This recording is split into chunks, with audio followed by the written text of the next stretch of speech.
Hi, Tom Fitton with Judicial Watch here with a special update on new Clinton emails that we just uncovered and released today.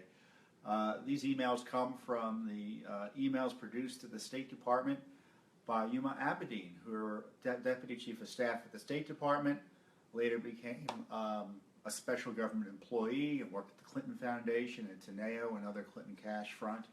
But Ms. Abedin was also had an account on Mrs. Clinton's email server, so a non-state account that she used for government business too, and she conducted all sorts of government business on that non-state account. So as a result of our litigation, she was asked to return all of the non-state emails that she had that were government business, which she's done. And the State Department's been giving them back to us in dribs and drabs. And what's been happening is we found new Clinton emails in those Huma Abedin emails. And these Clinton emails are emails that she did not turn over to the State Department and the American people. Now, you may recall under oath in our case, she said as far as she knew, all of her government emails had been turned over from her non-state account. Well, that's not the case, because the latest batch today that we're releasing shows 44 new email exchanges that were not previously turned over by Mrs. Clinton, which now raises questions again about what she told the court under oath. And as far as we know, we have 171 new Clinton emails that Judicial Watch alone has uncovered, not Congress and not the media. And what's in the new Clinton emails? Well, she's communicating with her pollster about NATO and piracy. Don't you love that? Mark Penn sends her an email about NATO and piracy, so that's where she's getting advice from. Also, we find advice from the head of Morgan Stanley, a major league Clinton Foundation donor who wanted to meet with her and talk shop on China. And also, we found an email from a Clinton donor in Cleveland, a Clinton donor in Cleveland who wanted a friend of hers hired. And Mrs. Clinton demanded that Abedin follow up and report back to her on how that was being handled. Also, lots of interesting information in the Abedin material.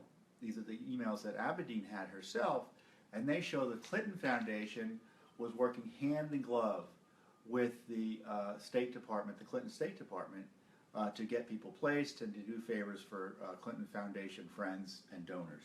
Doug Band, who was the top official at the Clinton Foundation for the Clinton gang, sends an email to court Abedin asking that it's, quote, important to take care of, and they redact the name.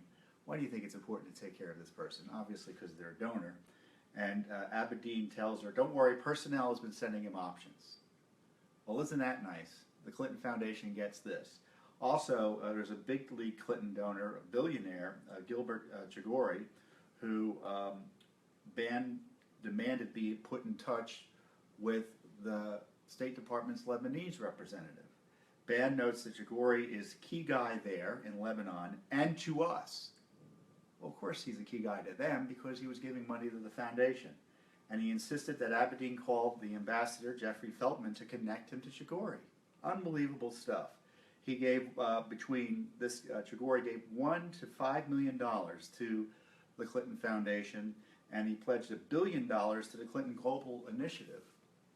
So Chagoury also has a checkered history. He was convicted of money laundering back in 2000.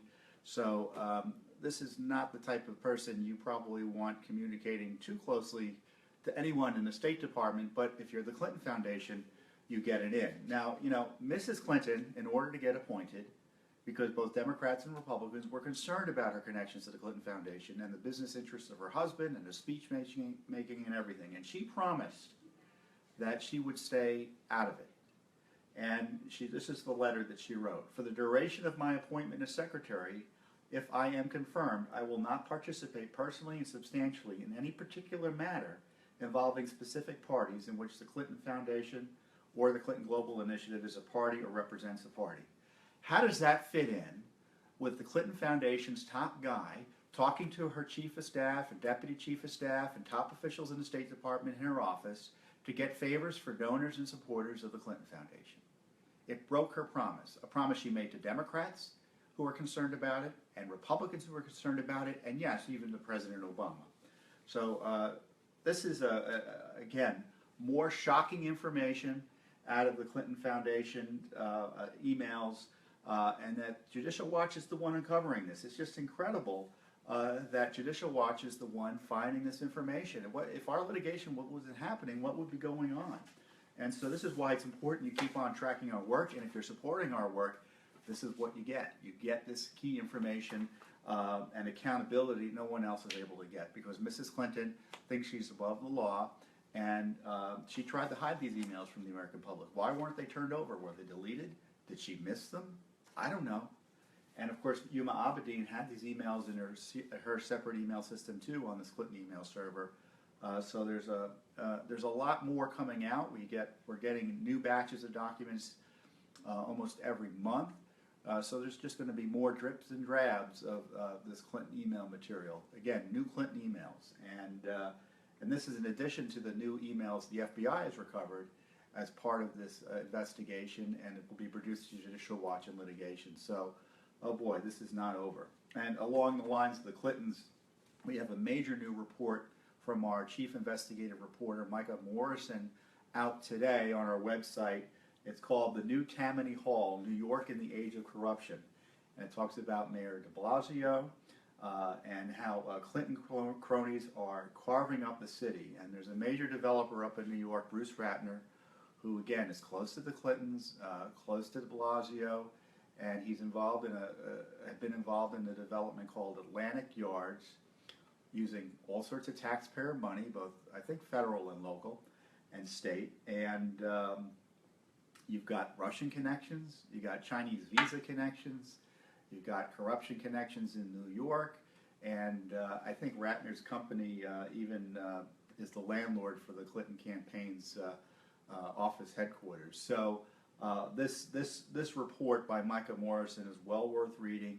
It raises questions again about whether there's a new Whitewater type scandal up in New York, and whether again taxpayers are being gouged by the Clinton gang through illicit connections in a state where the rule of law is secondary to the political and financial interests of the politicians running things up there.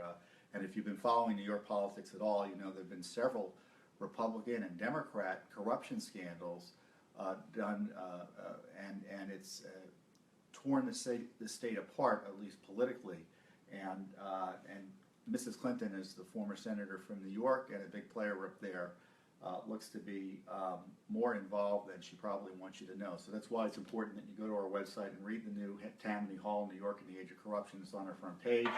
Also, you can look at all the emails we uncovered on our website from Hillary Clinton and Yuma Abedin. You know, we may have missed something, so go ahead and look at them all and let us know if we missed something important that you think ought to be highlighted. So there are hundreds of them. So thanks for the attention and the special support. And I encourage you, those of you who are already supporting us, to keep it on, and those of you who aren't supporting us, this anti-corruption work is essential if we want accountability in government. And if you don't trust politicians to do the right thing unless they're watched, then you're going to want to support Judicial Watch. So thanks again. I'll talk to you later this week.